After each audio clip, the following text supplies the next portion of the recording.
택과 봉사관에 지열 보일러를 설치하기 위해서 천공 작업기가 들어왔는데요. 이게 얼마나 큰지 대형 관정을 뚫을 때 사용되는 장비가 들어오고 또 대형 컴프레셔가 실은 트럭이 교회 마당에 들어오니 한 이틀 동안 정신이 없을 그런 정도죠. 너티나무와 은행나무 사이에 천공 작업을 하는데요. 이 길이 150m를 뚫고 내려가는데 불과 걸리는 시간은 반나절도 채 안 걸리는 것 같아요. 참 그 150m 지하를 뚫고 내려가는데 반나절이면 된다는 것. 정말 대단한 장비가 아닐 수가 없죠. 하지만 이 기계가 노후된 기계이다 보니까 엔진 시동을 걸면 이 매연이 사택으로 날아와서 온 방이 냄새가 자욱합니다. 벌써 150m의 호수를 다 집어넣고 이제 오늘 오전에 또 150m를 이제 한 10m만 뚫으면 다 뚫게 됩니다. 그래서 이 낮은 온도의 물이 지하를 이 땅속 깊이 내려갔다가 올라갔다가 내려갔다가 다시 올라오면 13도의 수온으로 바뀌게 되고 이 13도의 수온은 또 지열 보일러에 들어갔다 나오면 50도의 수온을 유지해서 이제 난방을 하게 되는 거죠. 누가 처음 이런 것을 생각했을까? 이미 만들어진 것을 우리가 사용하는 것은 참 쉽지만 땅 속에 내려간 물 온도를 이용해서 땅 깊은 곳에서의 그 물 온도를 이용해 가지고 보일러를 가동시킬 생각을 하다니 기계를 구성하고 시행착오 끝에 보일러로 사용되어진다는 그 자체가 신기할 따름이죠. 하나님께서는 땅을 만드셨고 또 인간은 하나님께서 만드신 그 땅의 신비로움을 이용하여 지열 보일러를 만들어 사용하게 하시니 참 감사하더라고요. 따지고 보니까 기름 보일러도 그렇고 연탄 보일러도 다 그런 것 같아요. 땅 속에 바다 아래 깊은 땅 속에 원유를 저장해 놓으시고 또 땅 속에 산 속에 탄을 저장해 두셔서 인간이 사용하게 해 주셨던 거죠. 기름이든 바람이든 화목이든 연탄이든 태양광이든 모든 것이 하나님께서 기가 막히게 만들어 놓고 또 땅속에 감추어 두시고 그렇다가 인간이 필요할 때에 사용하게 해 주셨다는 것이 참 감사한 일이더라고요. 그런데 오늘 새벽에 제가 이런 생각을 해봅니다. 인간이 타락 이전에 그 땅속 깊은 곳에 있는 것을 꺼낼 필요가 있었을까? 인간이 타락하지 않았더라면 산속 깊은 곳에 단을 꺼내어 사용할 필요가 있었을까? 사람이 하나님 만든 동산에서 살 수 있는 조건은 한 나무의 열매만 금하면 되는 것이었죠. 하지만 인간의 타락은 단순히 인간의 타락에만 그친 것이 아니라 땅이 가시와 엉겅퀴를 내었다고 창세기는 말하고 있죠. 그러므로 우리 인간은 하나님의 창조 질서에 따라 살아가기만 하면 되죠. 인간의 잔머리가 길이 아니고 하나님의 생명 원리가 길이고 정답입니다. 이 하늘 생명 원리만 붙잡으면 살아나는 것이죠. 오늘 에스겔서와 비슷한 분위기의 스가랴의 말씀을 가지고 또 오늘의 은혜를 나누기를 원합니다. 먼저 우리가 1절을 보면요. 다리오 왕 제2년 8째 달에 이렇게 시작을 하고 있죠. 이 다리오 왕 제2년 8째 달에 이또의 손자 베레가의 아들 선지자 스가랴에게 임했다. 말씀이 임했다 그러고 있죠. 자, 시대적인 배경은 다리오 왕 2년 기원전 520년을 이야기합니다. 이때 하나님의 말씀이 선지자 학개와 스가랴에게 같이 이렇게 임하지요. 같은 사명을 주셨다는 겁니다. 우리가 잘 알다시피 북이스라엘이 먼저 멸망당하고 남유다가 후에 멸망을 하는데요. 하나님은요. 남유다가 멸망당할 때에 70년이 지나면 돌아오겠다 약속해 주셨죠. 하나님의 약속대로 70년의 세월이 흘렀을 때에 어제 말씀드린 것처럼 하나님은 이방 나라의 왕 바사의 왕 고레스의 칙령을 통해 가지고 너들은 돌아가서 성전을 지어라 이렇게 허락해 주시는 거죠. 자, 그래서 그 사람들이 포로 생활을 정리하고 부푼 꿈을 안고 고향으로 돌아왔습니다. 자, 1차 포로 귀환한 사람들에게 주신 가장 중요한 사명이 무엇이냐면 바로 성전 재건이었습니다. 에스겔을 통해서 성전은 이러이러하게 지어라 이렇게 조감도를 주시고 또 스룹바벨과 여호수아를 통해서 성전 재건을 너희들이 이루어라 그렇게 말씀을 해주셨죠. 그래서 그들은 성전 재건을 위한 공사를 시작했고 기초를 닦았죠. 하지만 안타깝게도 그것으로 끝이었습니다. 도무지 진도가 안 나가는 겁니다. 아무 일도 하지 않고 무려 16년의 세월이 흘렀습니다. 하나님께서는 선지자 학개를 통해서 그들을 책망하셨습니다. 또 16년 동안 자기 집만 짓고 먹고 사느라고 우선순위를 망각했던 것이죠. 하나님은 학개를 통해서 말씀하셨죠. 너희 집에 있는 모든 것을 불어버리겠다. 돈을 벌어서 전대에 넣을 것이나 너희가 모이지 않을 것이다. 이런 말씀을 하셨죠.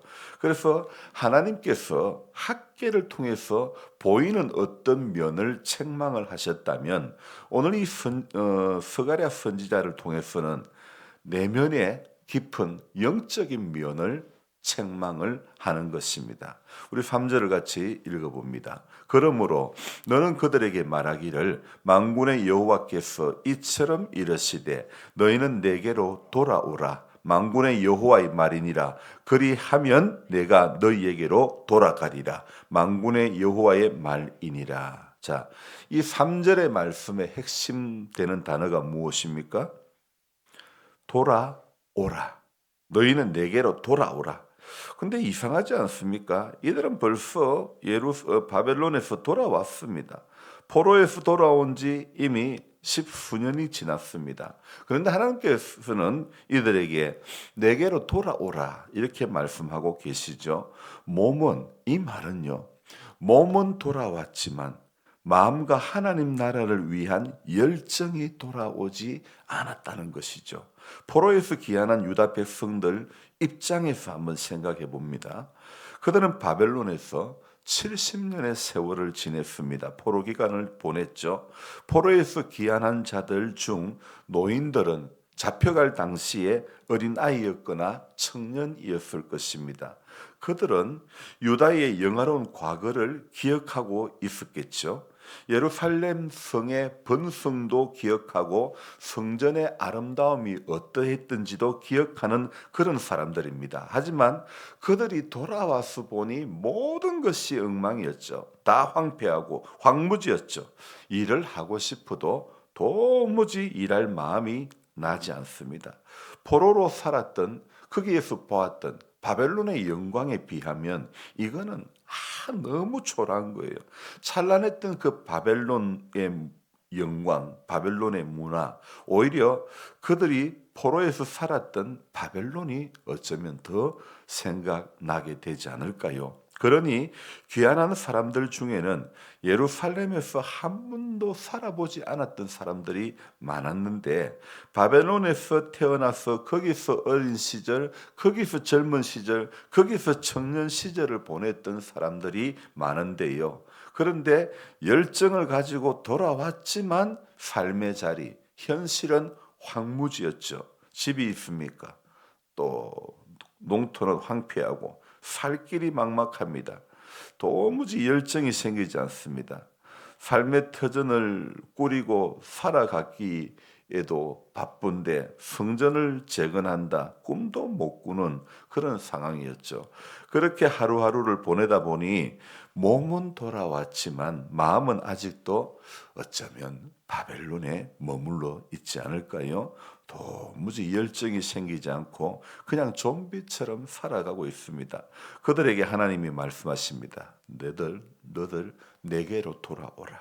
몸은 돌아왔지만 영혼은 아직도 바벨론에 머물러 있는 사람들에게 하나님은 야야 돌아오라 이렇게 말씀하시죠. 오늘 이 말씀이 우리에게 주시는 울림도 남다르게 들려져야 될 것 같습니다. 몸은 이미 수십 년 이렇게 수년 이렇게 예배당 안에 있지만 여전히 우리의 생각은 세상에 있다면 오늘 스가랴를 통해서 하시는 이 말씀 너희는 내게로 돌아오라 만군의 여호와의 말이니라 그리하면 내가 너희에게로 돌아가리니 만군의 여호와의 말이니라 이 말씀 앞에 저와 여러분들이 하나님의 일을 하고 있고 성전에 와 있으니 마음이 하나님을 향한 열정과 갈망으로 가득 차 있고 돌아와 있는지 우리가 처음 하나님을 만났을 때 그 뜨거운 눈물과 그 시절의 마음을 기억하고 있는지 항상 생각해 봐야 됩니다. 하나님의 일은 무엇보다도 열정과 마음이 중요합니다. 하나님의 일은요, 결과보다 마음을 보시기 때문입니다.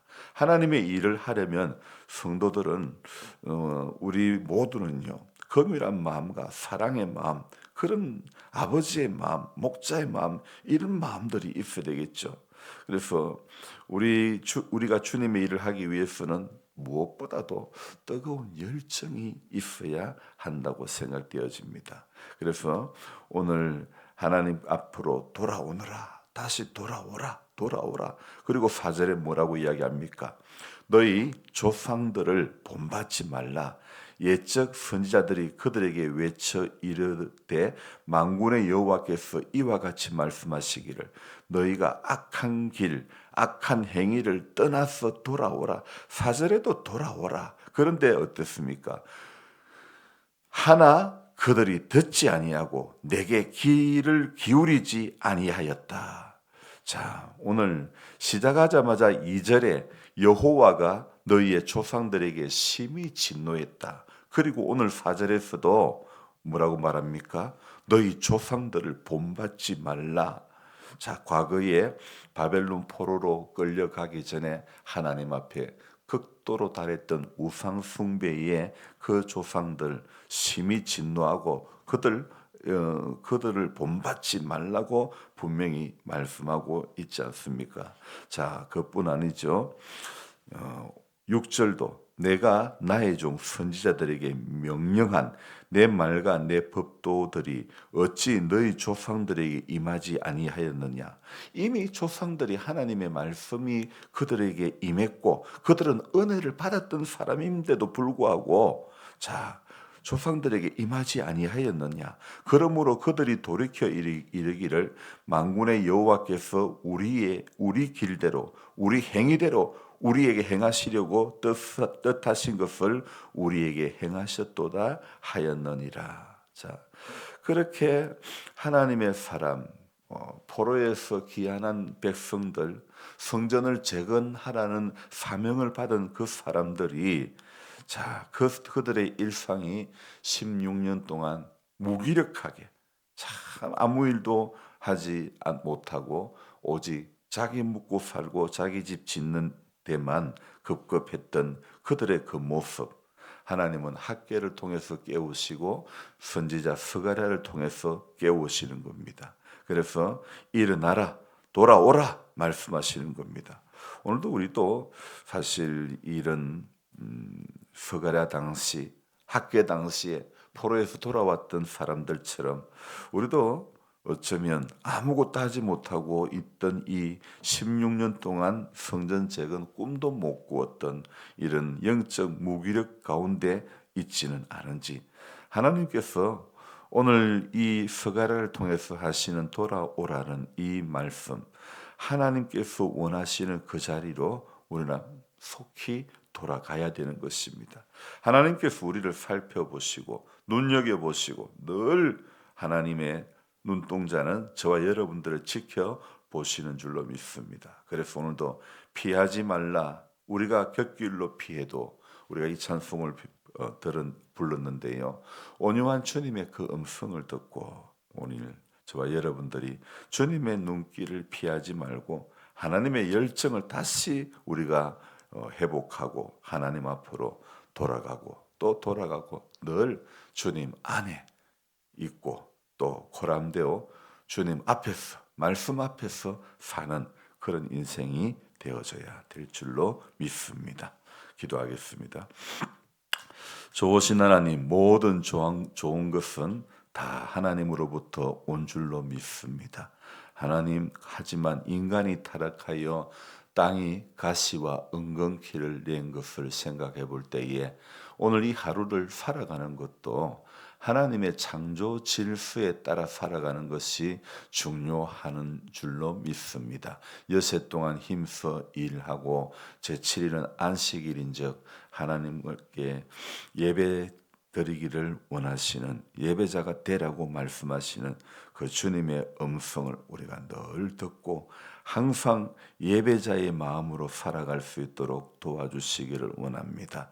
학계를 세우시고 스가랴를 세우셔서 하나님 포로 귀한 자들에게뿐만 아니라 오늘 이 시대를 살아가는 우리에게도 영적 무기력한 존재로 살아가는 것이 하나님의 뜻이 아니라 몸은 돌아왔지만 하나님 마음은 온전히 돌아오지 못한 이들을 향해 하신 이 말씀이 오늘 이 시대에 우리 모두에게도 유효한 말씀인 줄로 믿습니다. 우리의 몸과 마음이 늘 주님 앞에 더 가까이 갈 수 있도록 도와주시고 하나님 교회 안에 있다고 구원이 보장된 것이 아니라 예수 안에 믿음 안에 성령 안에 하나님의 선한 섭리 가운데 붙잡힌 바 되고 하나님 그래야 하나님 우리의 구원이 완성이 되어지는 줄로 믿습니다. 그래서 오늘 이 하루도 예수님 안에서 4월을 잘 마무리하고 새로운 한 달을 맞이할 수 있도록 우리 하나님 도와주시옵소서. 이날도 성령의 사람이 되게 해주시고 무엇을 먹을까 마실까 입을까 염려하지 말게 해주시고 하나님 앞에 하루하루 믿음으로 살아가게 도와주옵소서. 감사를 드리며 예수님의 이름으로 기도드리옵나이다. 아멘. 간절한 마음으로 주여 부르고 기도합니다. 주여